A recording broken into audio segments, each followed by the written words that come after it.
Country music's beloved icon, Dolly Parton, has once again captured headlines overnight, blending resilience with heartfelt emotion.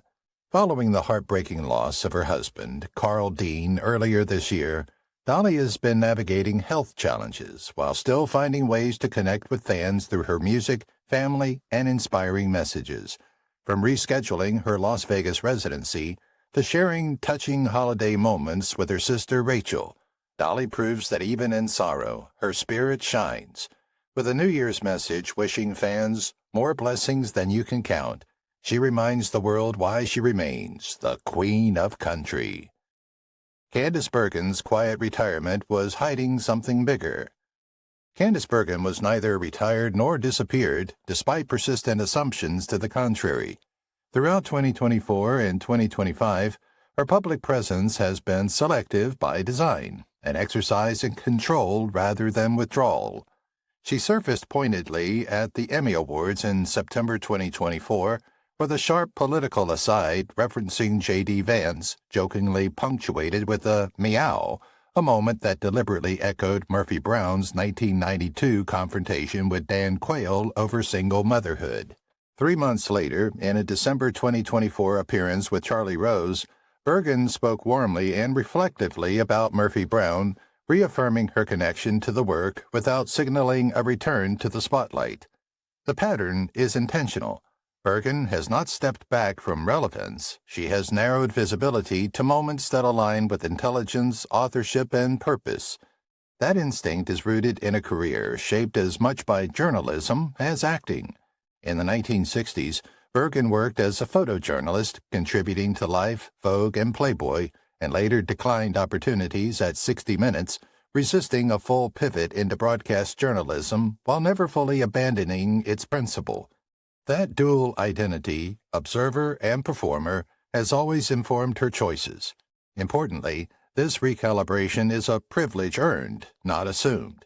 Bergen's decades of success, including 5 Emmy wins for Murphy Brown, allow her to choose silence without consequence.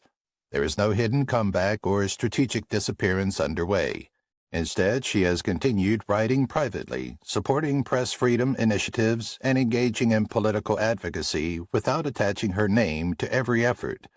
Hollywood often interprets silence, especially from women, as decline. Bergen has rejected that framing. For decades, she was treated as a cultural constant, expected to always appear, comment, and explain. She has simply opted out of that expectation. As of 2025, she remains engaged, reading scripts, backing creative work, and contributing behind the scenes without announcements. The myth of a quiet retirement obscures the real story: autonomy.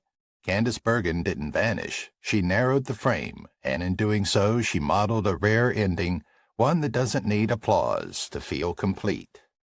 Oprah just announced her next big mission, and it's not what you think. Oprah Winfrey has spent decades redefining what influence looks like, but her most recent pivot surprised even longtime followers who assumed retirement meant slowing down. As of 2025, Oprah has made it clear that her next major mission is centered on health literacy and long-term well-being, not launching another show, network, or media empire. Through her ongoing partnership with Weight Watchers, where she remains a major shareholder, and her public advocacy around metabolic health, nutrition science, and emotional relationships with food, she has shifted from inspiration to education. This wasn't a sudden wellness rebrand.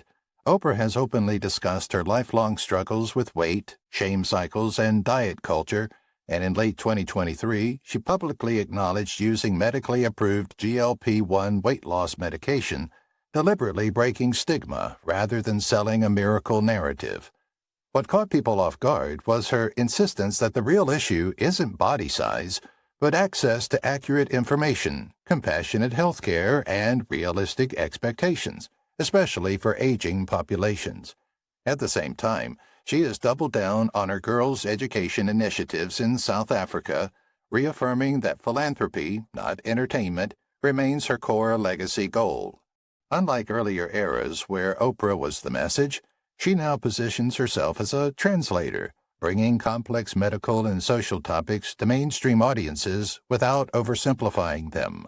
In classic Oprah fashion, there's no flashy farewell tour or dramatic press conference, just a quiet redirection of power. The woman who once dominated daytime television now seems far more interested in changing how people understand their own bodies, minds, and futures, and that may end up being her most influential chapter yet. Denzel Washington quietly donated millions and didn't want anyone to know. Denzel Washington has long been one of Hollywood's most respected performers, but his most meaningful work often happens far from cameras and press releases.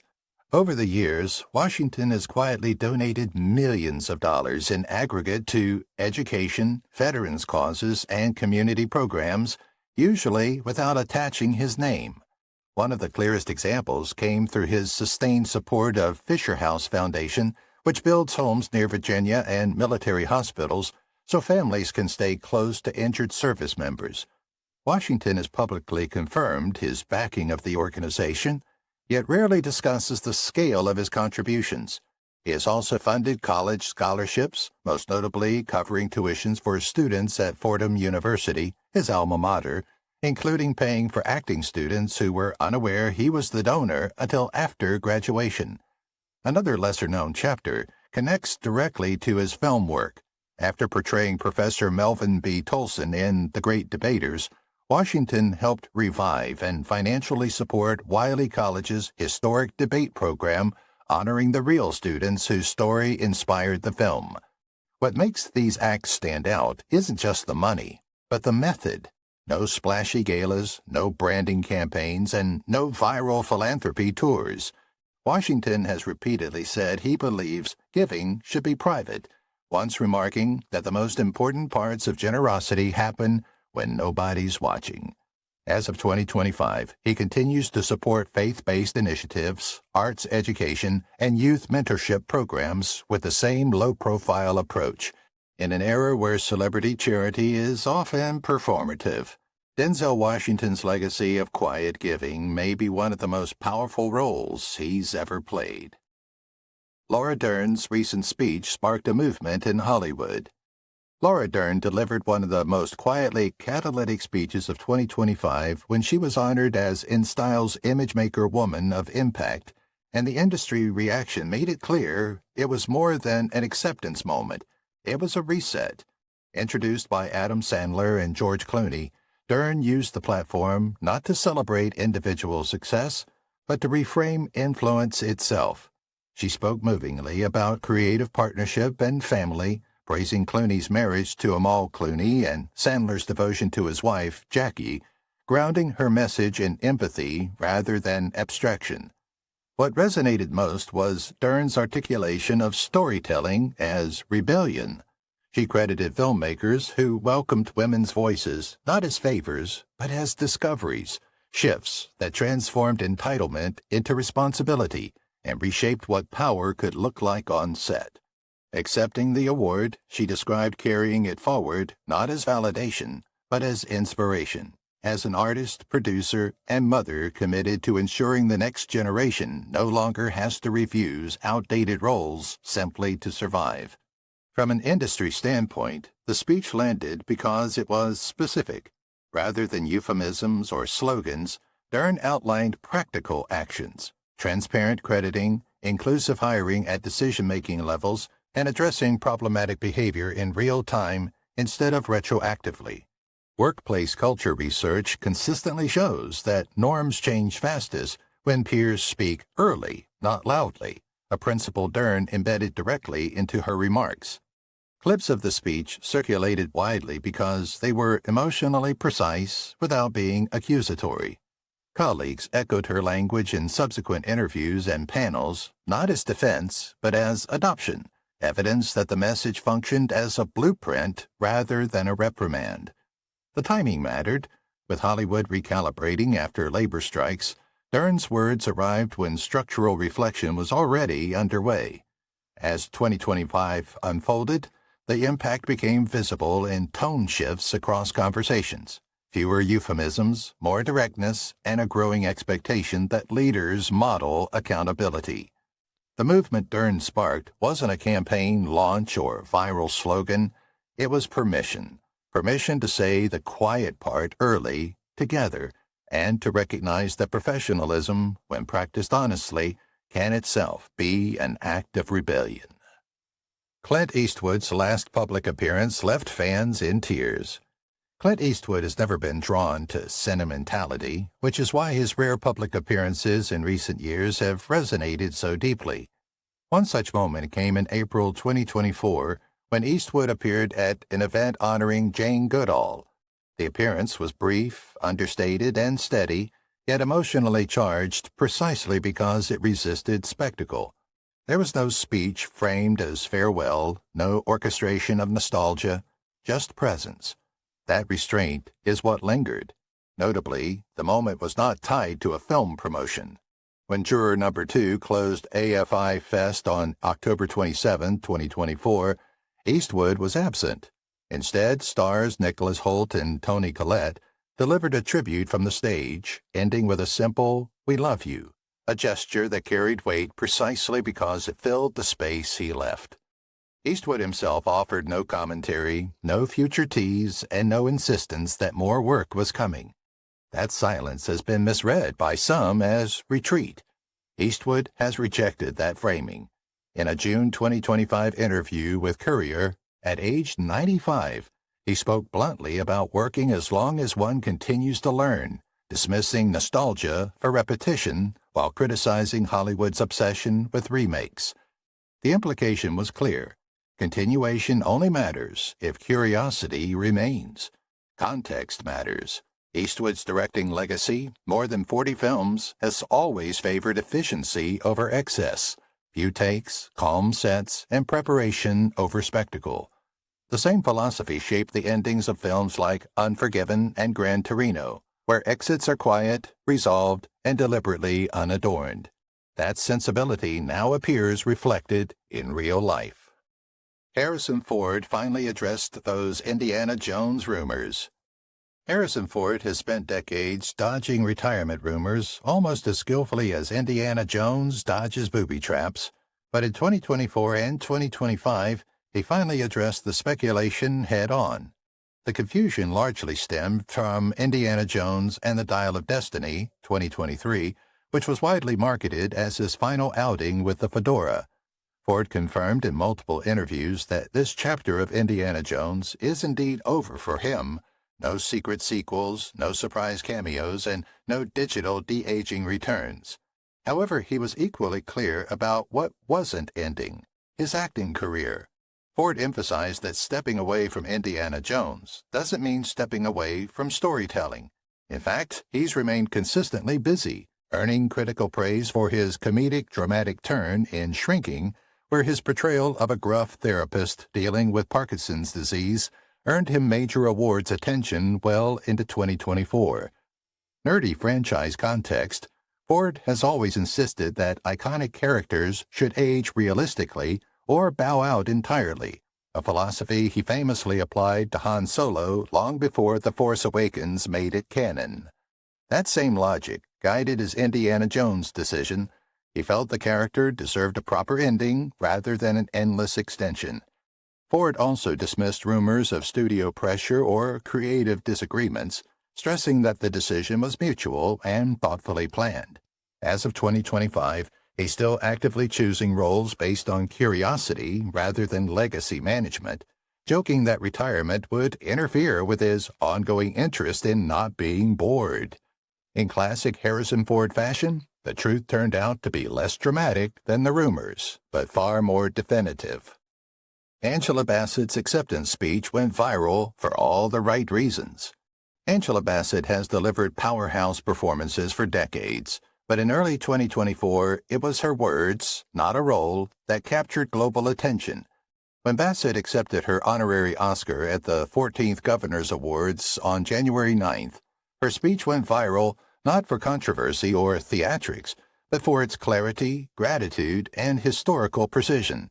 Rather than framing the moment as a personal triumph, she placed her career within a continuum, explicitly honoring the Black actresses who came before her and those still fighting for visibility.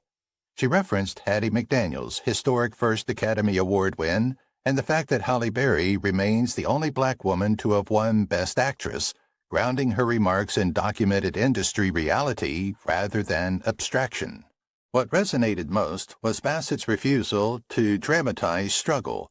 She spoke about longevity in an industry that has rarely allowed black women to age, evolve, and remain visible on their own terms, framing perseverance as professional discipline, not a miracle or exception. The speech avoided victimhood while never denying inequality, striking a balance that felt both honest and earned. From an awards history perspective, the moment carried weight. Honorary Oscars are typically framed as career-ending acknowledgments, yet Bassett emphasized responsibility rather than closure, signaling that recognition does not end the work. Social media response reflected that distinction, with journalists, historians, and fellow actors praising the speech for its emotional precision and lack of cliches. She also made a point to thank casting directors and producers by name, underscoring respect for the often invisible machinery behind sustained careers. As of 2025, the speech is frequently cited in discussions about representation done right, not performative, not defensive, but direct and grounded.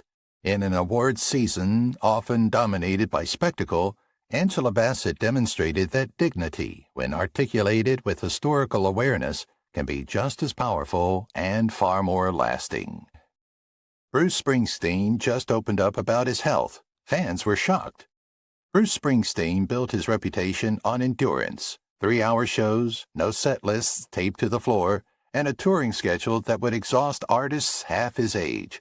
That's why fans were genuinely shaken when he revealed in late 2023 that he had been battling peptic ulcer disease, a condition serious enough to force him to postpone multiple dates of his world tour. For months, speculation ranged from burnout to retirement, but Springsteen clarified that the issue wasn't vague exhaustion. It was physical pain severe enough to make performing unsafe. In interviews and official statements continuing into 2024 and 2025, he explained that ulcers can affect the stomach and small intestine, and in his case, the symptoms were persistent and debilitating, requiring strict medical treatment and rest. Nerdy health context, peptic ulcer disease can be aggravated by stress, certain medications, and age-related vulnerability, making marathon performances especially risky. What surprised fans most wasn't just the diagnosis, but Springsteen's tone, calm, transparent, and almost instructional. He emphasized that this wasn't a farewell or a decline in passion, just a necessary pause to avoid long-term damage. True to his word, he resumed touring after recovery, delivering performances that critics noted were emotionally sharper, if slightly more measured. Springsteen also used the moment to quietly challenge rock's macho myth of ignoring pain, joking that listening to doctors might be the most rebellious act he's pulled off lately. As of 2025, he remains active, recording and performing selectively, proving that honesty, not invincibility, is what actually sustains longevity. For fans who feared the worst, the truth turned out to be sobering, human, and oddly reassuring. Reese Witherspoon's next project has Hollywood buzzing. Reese Witherspoon has quietly become one of Hollywood's most influential architects, and the industry chatter in 2025 centers on her next producing move rather than a starring role. The buzz is driven by Elle, the officially announced Legally Blonde prequel series in development for Amazon Prime Video, produced through Witherspoon's company, Hello Sunshine. Instead of revisiting Elle Woods at the peak of her pink-powered confidence, the series explores her formative years, an intentional shift that reframes the franchise as an origin story about ambition, identity, and intelligence before law school ever enters the picture. Nerdy franchise context. Witherspoon retained key creative control, a rare position for actors revisiting legacy IP, ensuring the project aligns with the character's original feminist subtext rather than turning into nostalgia bait. At the same time, Hello Sunshine continues its highly strategic pipeline of book-to-screen adaptations, building on proven successes like Big Little Lies and The Morning Show. Industry insiders note that Witherspoon's real talent lies in taste-making, spotting stories that blend commercial appeal with cultural relevance, then attaching herself only where it counts. What's surprising Hollywood isn't the announcement itself, but the restraint. She hasn't committed to appearing on screen, signaling confidence in the material rather than reliance on star power. As of 2025, Witherspoon has emphasized that her focus is on creating opportunities for younger female talent, writers, directors, and performers, rather than extending her own screen time. In a business obsessed with reinvention, her next project proves something rarer: longevity built on decision-making, not overexposure. For Hollywood executives watching closely, the message is clear. Reese Witherspoon isn't chasing relevance anymore. She's quietly engineering it. Steve Martin said he's officially done, but leaves behind a masterpiece. Steve Martin surprised fans in recent years by calmly acknowledging that he's approaching the end of his on-camera career, not with a dramatic farewell, but with characteristic clarity. In multiple interviews from 2023 through 2025, Martin explained that he has no interest in endlessly extending his work simply because he can. Instead, he has said he plans to step away once his current creative chapter concludes, most notably after Only Murders in the Building finishes its run. That series, which premiered in 2021 and continued strong into 2025, is widely regarded as a late-career masterpiece, a sharp, genre-savvy blend of classic screwball timing, modern true crime satire, and genuine emotional warmth. Nerdy comedy context, Martin's performance deliberately avoids his earlier wild physicality, leaning instead on rhythm, silence, and understatement, techniques he spent decades refining since The Jerk and Planes, Trains, and Automobiles. What makes the moment especially meaningful is that Martin isn't leaving because of decline, scandal, or irrelevance. Critics consistently note that his work on the show ranks among the best of his career. He has also been explicit that retirement doesn't mean disappearance. He continues to write, play music, and collaborate selectively, just without the grind of constant production. In classic Steve Martin fashion, he's exiting without fanfare, choosing quality over quantity and timing over nostalgia.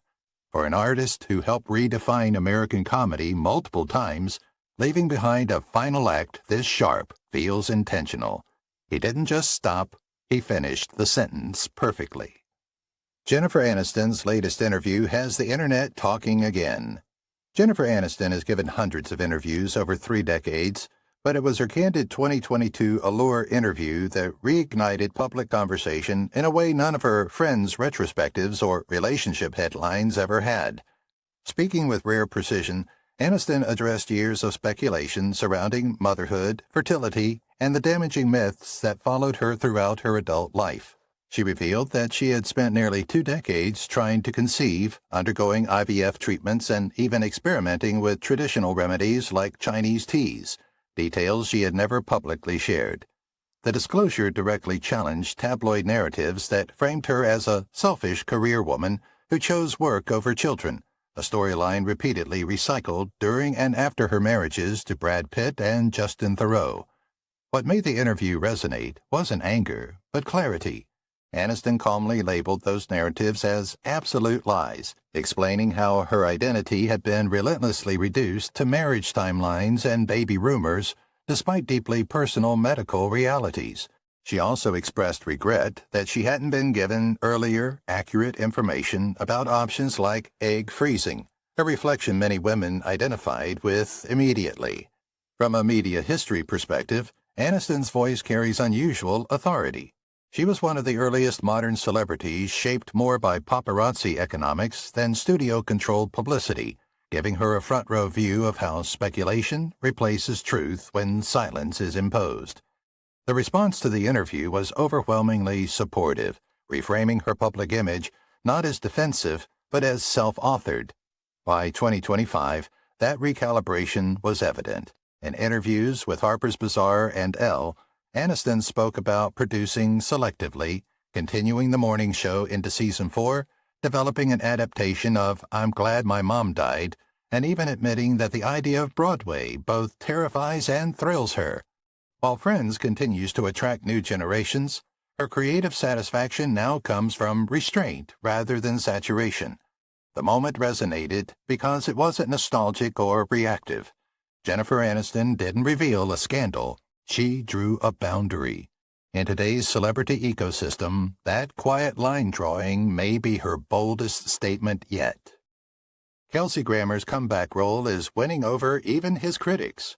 Kelsey Grammer has carried one of television's most indelible characters for more than 4 decades, which made skepticism around the Frasier revival almost inevitable. When the series returned on Paramount Plus in October 2023 without its original Seattle ensemble, critics openly questioned whether a character rooted in 1990s sensibilities could resonate in a changed cultural landscape. Season 1 received a mixed response, landing around 60% on Rotten Tomatoes, with outlets like the Los Angeles Times describing the show as shaky but occasionally clever. The uncertainty persisted into Season 2, which premiered in September 2024 to similar reviews, approximately 58%, and harsher descriptors such as an unfunny dud. The series was quietly canceled in early 2025. What complicated the reception is the history. Grammer has portrayed Frasier Crane for over 40 years, beginning on Cheers before anchoring Frasier for 11 seasons. The revival didn't attempt to freeze the character in time. Instead, it aged him emotionally. Set in Boston, the new iteration centered on Frasier reconnecting with his adult son, Freddie, played by Jack Cutmore Scott, navigating academic ego, late-life humility, and the awkwardness of starting over. From a character history standpoint, the intent was evolution rather than repetition. Even critics unimpressed by the ensemble consistently singled out Grammer himself. Reviews noted his restraint, command of silence, and precise timing, qualities that signaled growth rather than reliance on legacy mannerisms. That distinction mattered, particularly given Grammer's uneven film choices and personal controversies in past years. He treated the character's weight as history, not a crutch. The revival never achieved late career consensus as a masterpiece, and its shortcomings were largely attributed to writing and ensemble chemistry rather than performance. Still, by 2025, even skeptics acknowledged that Grammer remained the production's strongest asset. In a reboot era obsessed with replication, his approach stood out for a different reason. It respected time. The comeback wasn't loud or triumphant. It was quietly confident, rooted in sophistication rather than nostalgia. And while the revival itself divided opinion, Kelsey Grammer's performance reaffirmed something critics hadn't forgotten. He still understands Frasier Crane better than anyone, including when to let him change. Sarah Jessica Parker's fashion line turned political, and it's dividing fans. Sarah Jessica Parker spent years after Sex and the City building a fashion identity that felt playful, accessible, and largely apolitical, which is why her comments during a 2025 podcast conversation with Nicole Wallace surprised many listeners. Addressing why she doesn't routinely post political commentary on social media, Parker explained that she finds platforms like Instagram ill-suited for complex civic discussions. She argued that nuance collapses online and that once a message is posted, control over its interpretation disappears, joking that Franklin D. Roosevelt managed to get elected without Instagram just fine. The perspective marked a moment of clarification rather than retreat. Historically, Parker has treated fashion as language, not policy. Carrie Bradshaw's Manolo Blahniks signaled identity and emotion, not voting instructions. While Parker has been publicly vocal at times, most notably showing support for Democratic candidates, including a Harris Waltz sign in October 2024, she described her current approach as intentional restraint, but not silence. Being comfortable being vocal, she suggested, also means knowing when speech adds clarity and when it risks distortion. Fans urging her to speak out were met with a firm boundary. Parker emphasized that she engages politically only when she feels deeply informed and confident that her participation won't cause harm through oversimplification. Importantly, she clarified that her brand, SJP Collection, carries no political messaging. Any perception of politicization reflects broader cultural projection rather than the product intent. Sales have remained stable, reinforcing that the debate exists more in discourse than in commerce. The moment echoed a larger shift in how celebrity-founded brands are scrutinized. Parker's stance was measured. Values don't switch off when someone puts on a dress, but not every value belongs in a caption. As of 2025, she continues to engage meaningfully offline, serves as a Booker Prize judge, and maintains a steady fashion business. In classic Curie-esque fashion, the takeaway was subtle but pointed. Fashion has always made a statement, not by shouting policy, but by choosing how, when, and why you enter the room. Michael J. Fox spoke at a new event, and what he said moved millions. Michael J. Fox has delivered many powerful speeches since his Parkinson's diagnosis in 1991, but his remarks at recent 2024 to 2025 Parkinson's research and advocacy events struck an especially deep chord.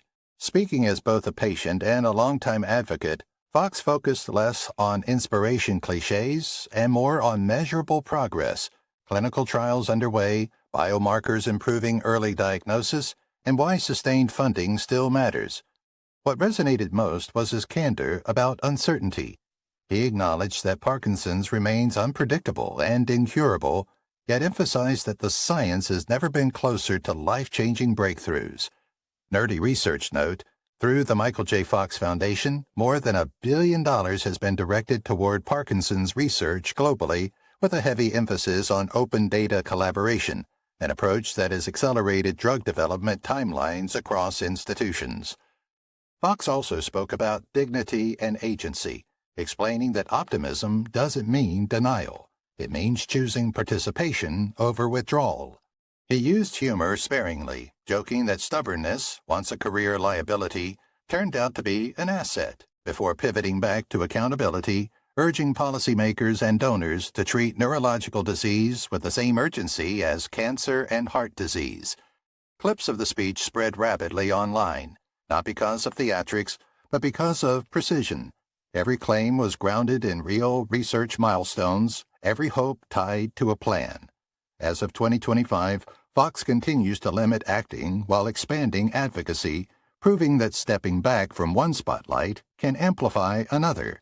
What moved millions wasn't a promise of miracles, it was the steady insistence that progress is built, not wished, into existence. Whoopi Goldberg's recent comments sparked a heated debate. Whoopi Goldberg has never positioned herself as a consensus builder, and her remarks on The View throughout 2025 reinforced exactly why.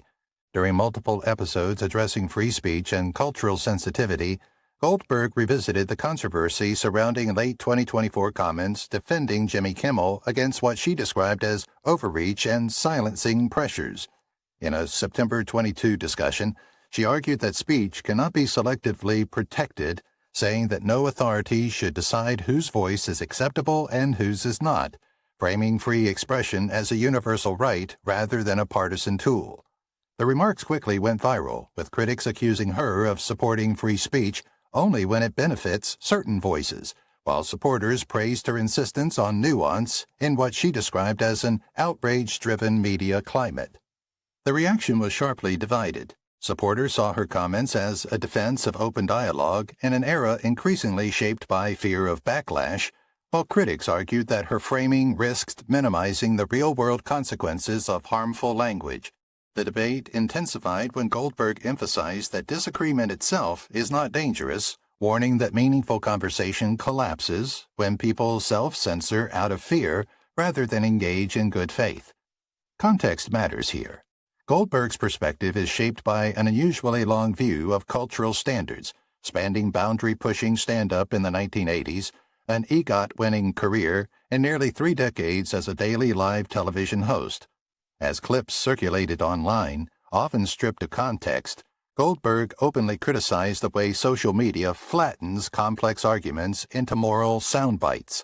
She later clarified that accountability still matters, stressing proportionality and dialogue, not immunity from criticism. The controversy did not damage her role on The View in 2025, but it reignited broader conversations about harm, humor, and historical perspective. This stance was consistent with her 2023 defense of Hassan Minhaj, where she argued that comedic storytelling often involves exaggeration, not courtroom precision. Praised by some and criticized by others, Goldberg's position remained unchanged. Uncomfortable conversations are necessary.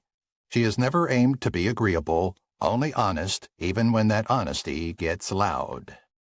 Billy Crystal revealed his retirement plans and why he waited this long. Billy Crystal has spent more than 5 decades insisting that comedy isn't something you quit, it's something you recalibrate. That philosophy came into focus during candid interviews in 2024 ahead of his Apple TV Plus work, where he addressed career longevity without framing it as a dramatic retirement announcement. Instead, Crystal described a deliberate narrowing of focus after his career peak, guided by energy, curiosity, and choice rather than obligation. What surprised many was how intentional the shift has been. Crystal spoke enthusiastically about playing Dr. Eli Adler, a child psychiatrist grappling with grief and responsibility, calling the role both thrilling and exhausting. He joked about the sheer weight of the character. What a job! While acknowledging that pushing himself creatively now requires trust, particularly in collaborators like creator Sarah Thorpe. He has been clear that he has no interest in endlessly extending his career simply because he can. Context matters.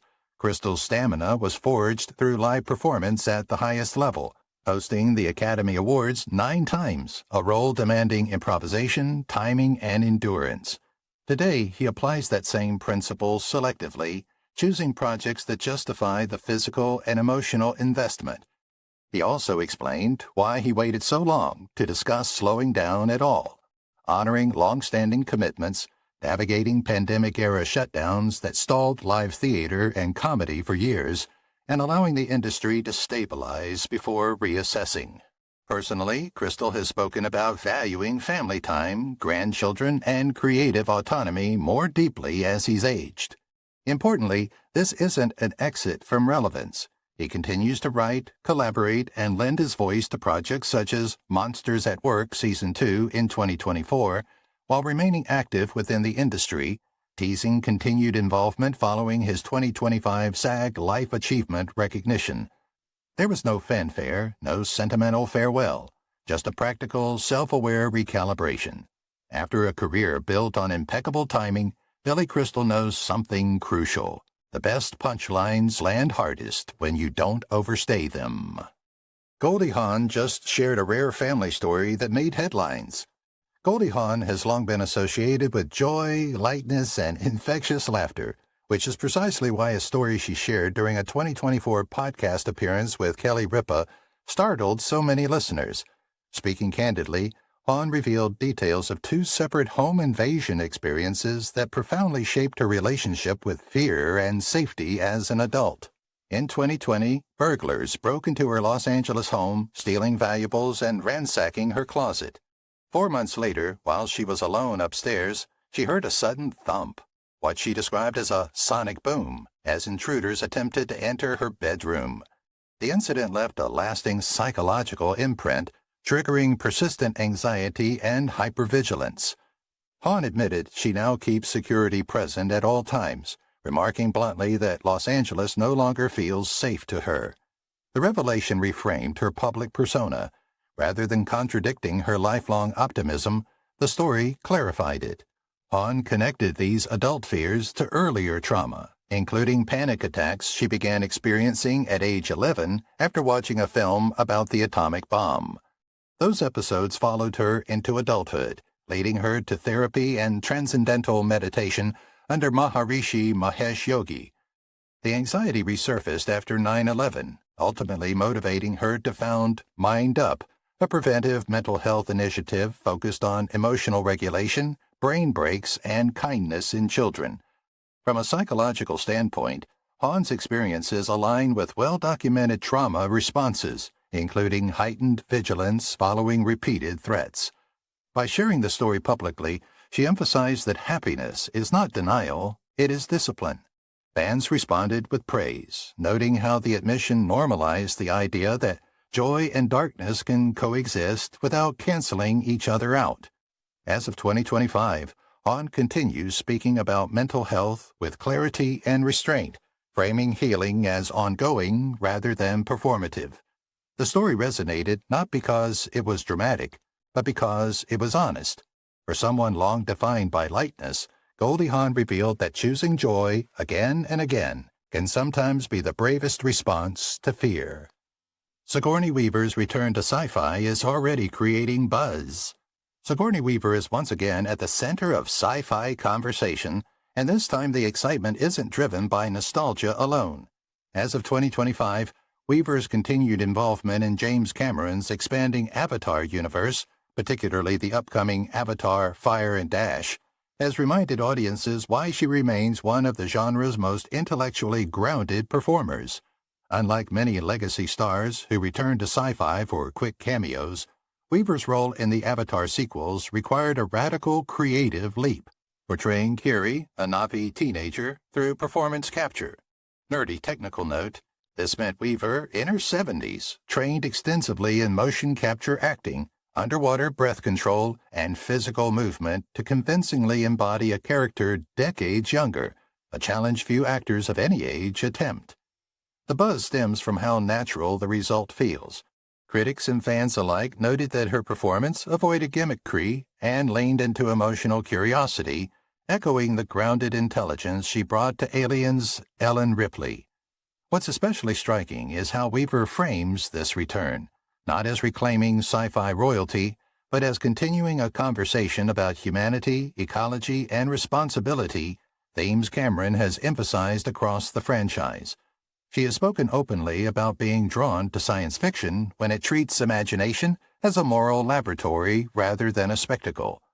Social media response around early discussions of the next Avatar chapter has been enthusiastic, with many calling her role one of the franchise's quiet anchors.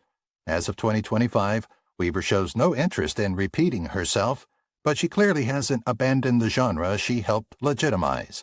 In a career defined by intelligence over excess, her sci-fi return isn't a comeback, it's a continuation, and the buzz exists because audiences can sense it. Sigourney Weaver never left. Tim Allen's new show is making Disney nervous. Tim Allen has never been a subtle presence in Hollywood, which is why the launch of his ABC sitcom Shifting Gears on January 8, 2025, immediately sparked industry speculation. Some of that chatter framed the show as a test case. Would Allen's return to a Disney-owned network create friction, or would audiences simply show up? The answer came quickly. Season 1 delivered ABC's most streamed sitcom premiere to date, pulling in approximately 17 million viewers across Hulu and Disney Plus in its first week and generating a reported 173% lift in live plus same-day viewing. The momentum translated into a swift Season 2 renewal in April, with a premiere set for October 1st. The success marked a full-circle moment for Allen within the Disney ecosystem, where he previously anchored Home Improvement, voiced Buzz Lightyear in Toy Story, and starred in Last Man Standing. Despite online narratives suggesting corporate nervousness, there has been no documented evidence of internal conflict. Instead, industry response has focused on performance metrics and broad audience appeal.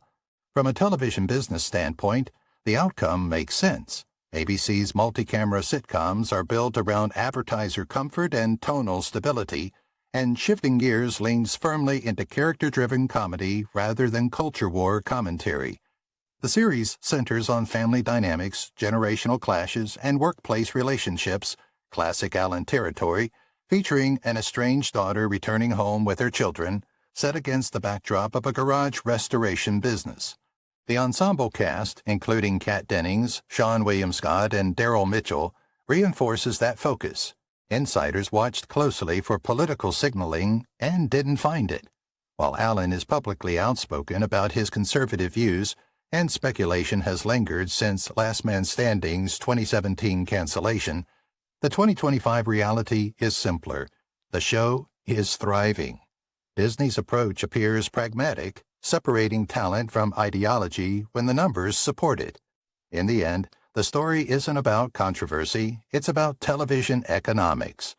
Comedy still works where audiences gather, advertisers stay comfortable, and the friction stays on screen. Everything else is noise. Viola Davis teared up talking about a role she once rejected. Viola Davis has built her career on brutal honesty about Hollywood's racial blind spots, and reflections she shared in recent years, revisited and contextualized through 2025, remain some of the most revealing.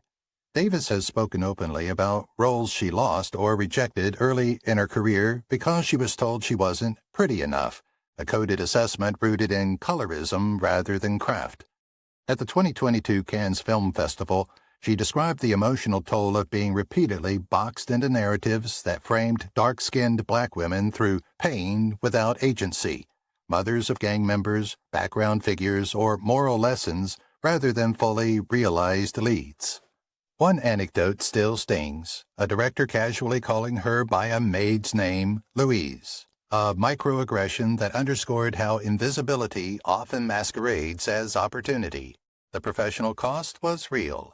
Davis has acknowledged that rejecting roles as a marginalized actor can stall momentum for years, especially when lead opportunities are already scarce. She admitted fearing that saying no might mean never being asked again, but chose integrity over immediacy. That decision shaped everything that followed. She later described her participation in The Help as a regret, saying she felt she had betrayed herself and her community by contributing to a story centered on white comfort rather than black truth. Those lessons directly informed her later work, including Fences, The Woman King, and How to Get Away with Murder, where her characters are driven by ambition, authority, and contradiction. As a producer through Juvie Productions, Davis has made it a mission to create the kinds of roles she once had to walk away from. Fans often mistake her success for inevitability, but Davis has been clear. Her most iconic work exists because of refusal, not compliance. As of 2025, she remains one of the most decorated performers of her generation. She didn't reflect with tears because she missed a role. She reflected because she knew exactly what it cost to leave it behind. Jamie Lee Curtis's big announcements surprised even her fans. Jamie Lee Curtis has made a career out of zigging when Hollywood expects a zag, which is why her 2024 announcement confirming a long-awaited Freaky Friday sequel, officially titled Freakier Friday, caught audiences genuinely off guard. For years, Curtis has deflected sequel rumors with humor and caution, insisting the idea would only work if it honored the original's emotional logic rather than cashing in on nostalgia. What surprised fans wasn't just that the sequel was happening, but that Curtis was deeply involved creatively, working again with Lindsay Lohan and aligning the project with themes of generational identity rather than a simple body swap gimmick. Nerdy franchise context, the 2003 film quietly became one of Disney's most durable live-action comedies, often cited in media studies for its unusually balanced mother-daughter perspective. Curtis emphasized that the new film reflects how families evolve, not how they repeat themselves, an approach consistent with her broader career choices post Everything Everywhere All at Once. That Oscar-winning turn in 2023 reshaped industry perception of Curtis, shifting her from icon to artist having a late career surge, and she's been careful not to dilute that momentum. She has also been candid about aging in Hollywood, repeatedly saying she's more interested in projects that acknowledge time rather than fight it. Fans reacted with excitement because the announcement felt earned, not opportunistic. As of 2025, production details have been confirmed and anticipation remains high, driven less by nostalgia than by trust. Trust that Curtis won't return unless there's something new to say. In a business crowded with unnecessary revivals, Jamie Lee Curtis reminded everyone that surprise works best when it's paired with restraint. Meryl Streep finally explained that long-awaited silence. Meryl Streep has spent much of the past few years in what many perceived as uncharacteristic quiet, a silence she finally contextualized during her 2024 appearance at the Cannes Film Festival, where she received an honorary Palme d'Or. Addressing the assumption that quiet equals retreat, Streep described her life instead as very quiet and very crowded, explaining that time, not relevance, has become the limiting factor. With children, grandchildren, and films she still wants to see, she noted that her days are already full, adding pointedly that she's signed up for more than she can possibly do. The explanation reframed expectations shaped by an extraordinary past. Since the late 1970s, Streep has averaged multiple film and stage projects per year, a pace that has left little room for reflection in an industry that rewards constant output. Stepping back, she emphasized, was not withdrawal, but selectivity. That approach carried into her ensemble work on Only Murders in the Building, where her portrayal of Loretta Durkin was widely praised for its collaborative chemistry, something creator John Hoffman has credited with deepening the show's emotional texture. Streep also addressed a broader cultural pattern. When women go silent, absence is often misread as decline. She rejected that framing outright, stating that at 75, she sees opportunity not as scarcity, but as exploration, and that not every phase requires real-time commentary. Privacy, family, and curiosity now take precedence over visibility. For decades, Streep has been treated as a cultural constant, expected to always appear, explain, and perform. Her recent clarity challenged that assumption, reframing silence as authorship rather than disappearance. As of 2025, she remains active, reading scripts, working selectively, and contributing behind the scenes without announcing every move. The moment resonated because it stripped away myth. The greatest performers don't vanish when they go quiet, they listen. Meryl Streep didn't disappear, she edited. And like any good edit, the result is sharper, more intentional, and far more interesting. Kevin Bacon's charity concert turned into something much bigger. Kevin Bacon has spent years blending music with philanthropy, but an event in October 2024 demonstrated just how far that approach can travel when intention meets follow-through.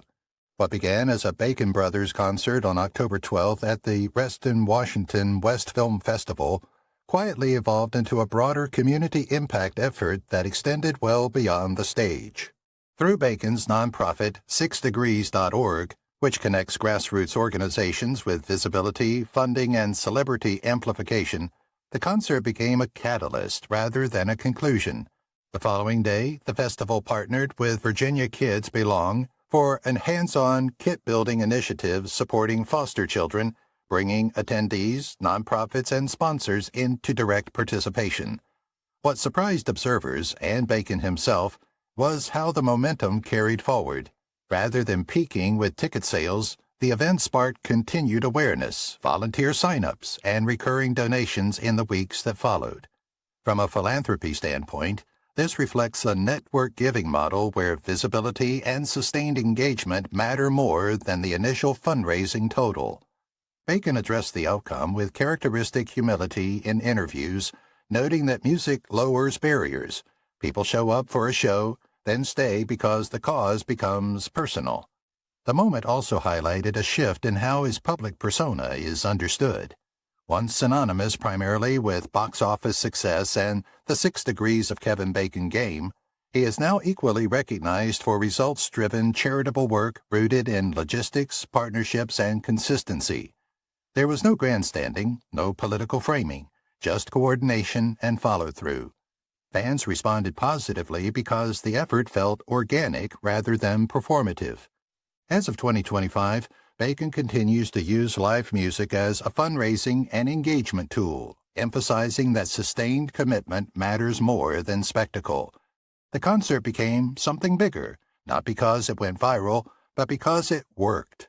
In a celebrity charity landscape often dominated by one-off moments, Kevin Bacon's approach stood out for a simple reason. It didn't end when the applause stopped. Lily Tomlin's one-liner went viral, and she had no idea. Lily Tomlin has been delivering razor-sharp observations for more than half a century, yet one of her most widely shared lines in recent years wasn't crafted for virality, and she didn't even realize it had taken off. During a public appearance and follow-up interviews circulating through 2024 and early 2025, an offhand remark about aging, time, and perspective was clipped, reposted, and repeatedly captioned across social platforms. The line resonated because it carried Tomlin's signature balance, playful self-awareness without self-pity, and wit sharpened by compassion rather than cruelty. From a comedy history perspective, the moment was classic Tomlin. Her style has always relied on compression, saying less to mean more, a discipline she honed during her laugh-in years and later perfected in one-woman stage shows where every sentence had to pull philosophical weight. When asked later about the viral response, Tomlin admitted she hadn't seen most of the posts and doesn't closely follow online trends, a revelation that only deepened the public's affection for the moment. Audiences, particularly younger ones, didn't respond because the line felt trendy. They responded because it felt timeless, equally at home in a 1970s monologue or a modern Instagram reel. What further fueled its spread was credibility. Tomlin isn't chasing reinvention or performing relatability. She has lived long enough to speak with earned perspective without packaging it for approval. As of 2025, she remains selectively active, continuing to act, speak, and advocate while keeping distance from performative visibility. The viral moment underscored a quiet truth about her career. Lily Tomlin doesn't try to be quotable, she simply is. The internet didn't make her relevant, it finally caught up. And the reason the one-liner worked so well is simple. It wasn't chasing laughs or likes. It was telling the truth, briefly, and trusting the audience to understand. Al Pacino quietly made a huge career decision. Al Pacino has built a career on intensity for more than 5 decades, which is why his recent shift has been so easy to miss. Rather than announcing retirement, Pacino has quietly recalibrated his work throughout 2024 and 2025, remaining active while stepping away from the traditional prestige studio pipeline. The change became clearer during the New York Times coverage surrounding his memoir promotion in October 2024, where Pacino reflected on his beginnings, being raised by a single mother in the Bronx, finding purpose in Greenwich Village Theater, and identifying Panic in Needle Park as a turning point that shaped his appetite for risk. That appetite now guides his choices. Pacino has leaned into director-driven, independently financed projects that favor rehearsal time and flexibility over commercial pressure, closer in spirit to Serpico than to franchise machinery. Recent work includes Modi, Johnny Depp's Modigliani biopic, The Ritual 2025, a theatrical release centered on a true exorcism co-starring Dan Stevens, and Lear Rex, Bernard Rose's Shakespearean adaptation in which Pacino plays King Lear as Rex Chastain. Nerdy performance context matters here. These roles are defined by moral ambiguity and interior struggle, priests, fractured kings, damaged authority figures, rather than the archetypes that once defined his star persona. At 85, Pacino has been candid about the practical realities of aging without framing them as limitations. Smaller productions allow pacing, focus, and character exploration that keep the work sustainable. He hasn't spoken about stepping away from acting. Instead, he continues to teach through example, curating collaborators willing to take creative risks. Critics have noted a renewed looseness in his performances, as if the pressure to be Al Pacino has lifted. As of 2025, Pacino remains sought after, reading scripts and continuing to work without proclamation or farewell. The shift isn't about leaving fame behind, it's about moving toward freedom.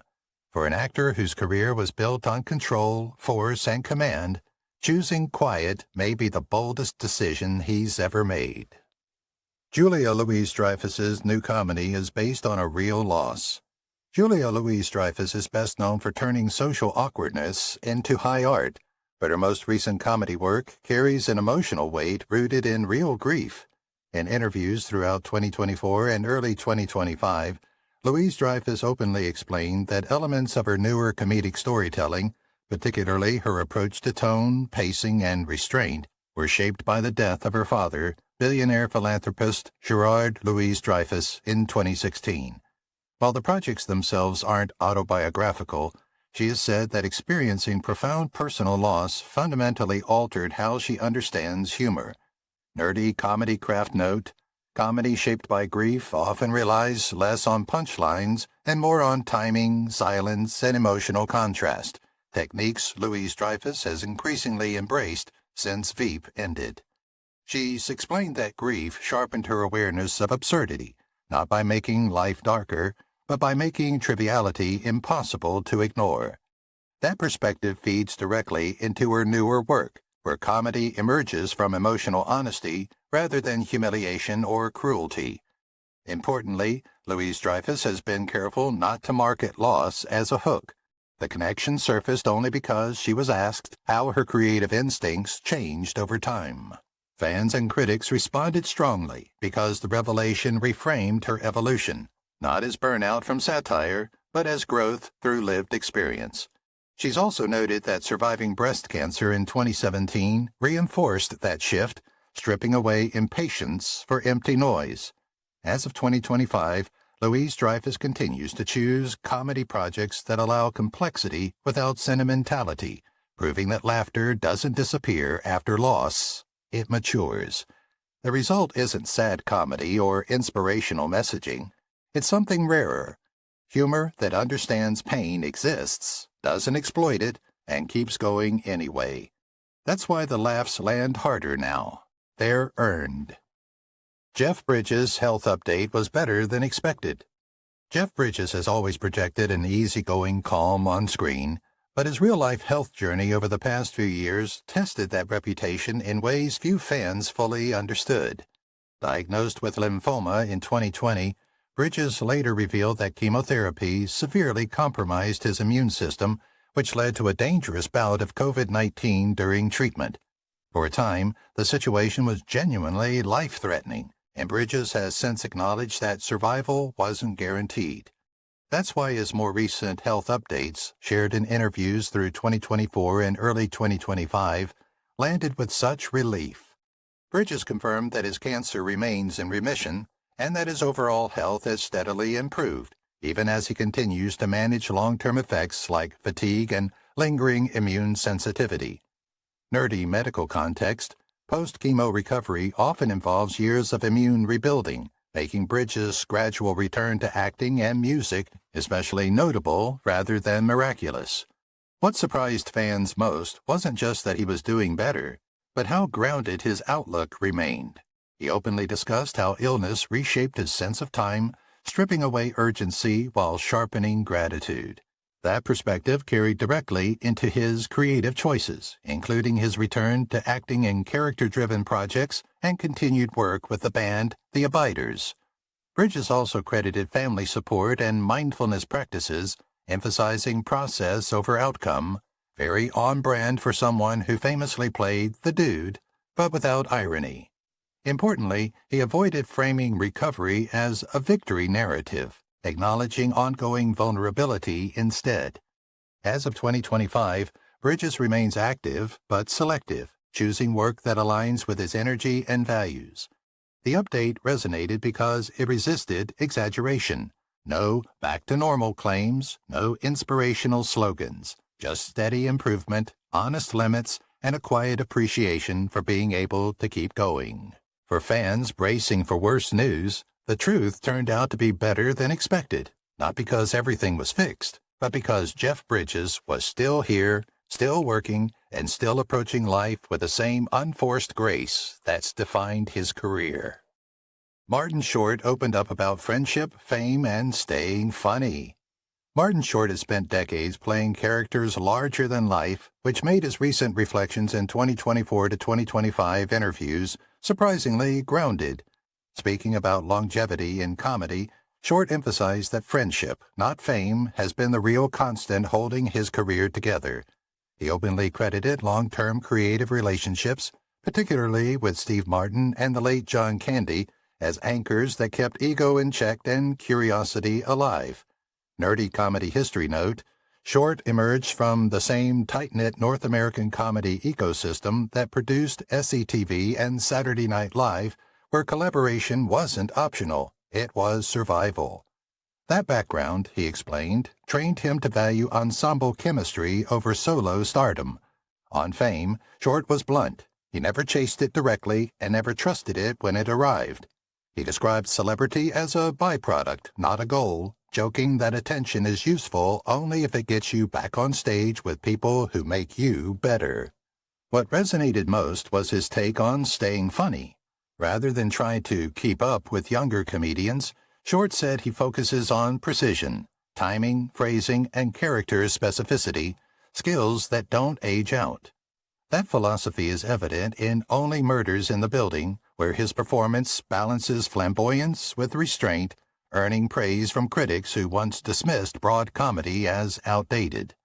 He also addressed grief, noting that personal loss changed his relationship with humor, making it less about applause and more about connection. As of 2025, Short shows no interest in slowing down, but he's selective, choosing projects that feel communal rather than competitive. The conversation stood out because it wasn't nostalgic or self-congratulatory. Martin Short didn't frame his career as a miracle of endurance. He framed it as the result of showing up, staying generous, and knowing that comedy, at its best, is a shared language. Staying funny, it turns out, has less to do with youth than with trust, and he's built plenty of that. Glenn Close's new mental health campaign is deeply personal. Glenn Close has never treated mental health as a side project, but her renewed advocacy in 2024 to 2025 struck a particularly intimate chord because it returned to the reason she began speaking out in the first place: family. Close has been open for years about growing up alongside severe mental illness, her sister Jessie's bipolar disorder, and her nephew's schizophrenia, and how silence and stigma shaped their lives. Through Bring Change to Mind, the nonprofit she co-founded in 2010, Close's latest campaign focuses less on awareness slogans and more on practical literacy, how to recognize symptoms early, how language affects treatment of outcomes, and why families often become invisible caregivers. Nerdy public health context, research consistently shows that stigma delays diagnosis and treatment, increasing long-term severity, an insight Close has woven into campaign materials using plain language rather than celebrity rhetoric. What's new is tone. Instead of centering her own story, Close has shifted the spotlight to young adults and caregivers, amplifying lived experience through school programs, workplace toolkits, and peer-led conversations. She's also emphasized that mental illness doesn't exist in a vacuum. It intersects with housing, employment, and access to care, especially for marginalized communities. Fans noticed because the campaign avoided the usual gala-heavy approach. Close has said she's more interested in changing how people talk at kitchen tables than how many headlines she makes. As of 2025, Bring Change to Mind reports expanded partnerships with universities and employers, suggesting the message is landing where it counts. The campaign resonates because it's not framed as redemption or inspiration, it's framed as responsibility.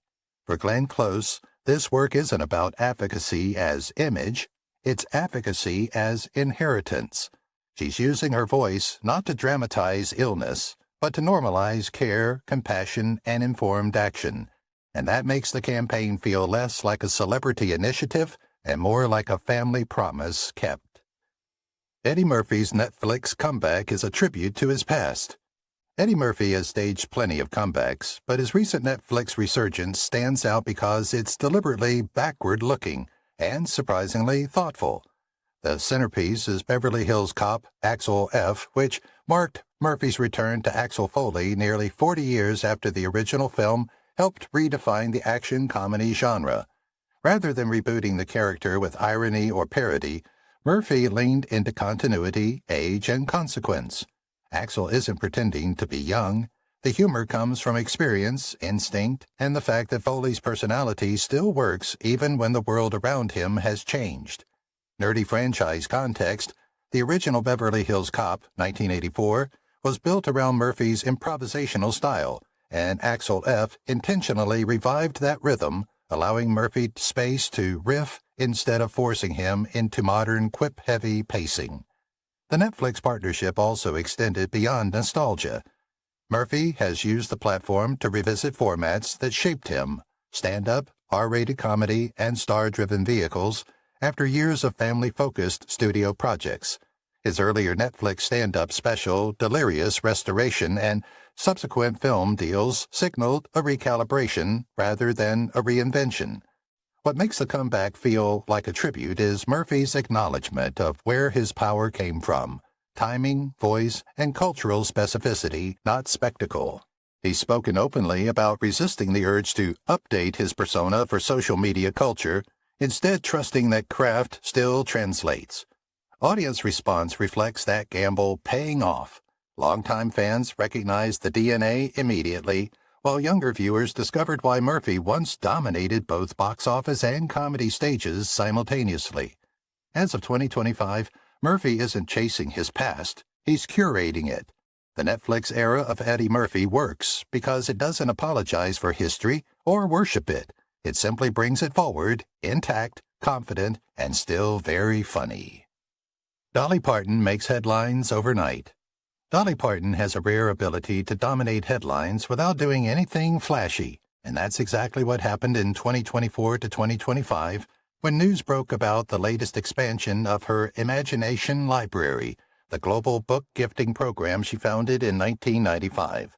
What triggered the overnight buzz wasn't a performance or an album announcement, but confirmation that the program has surpassed over 200 million books gifted to children worldwide, alongside new international partnerships that dramatically widened its reach.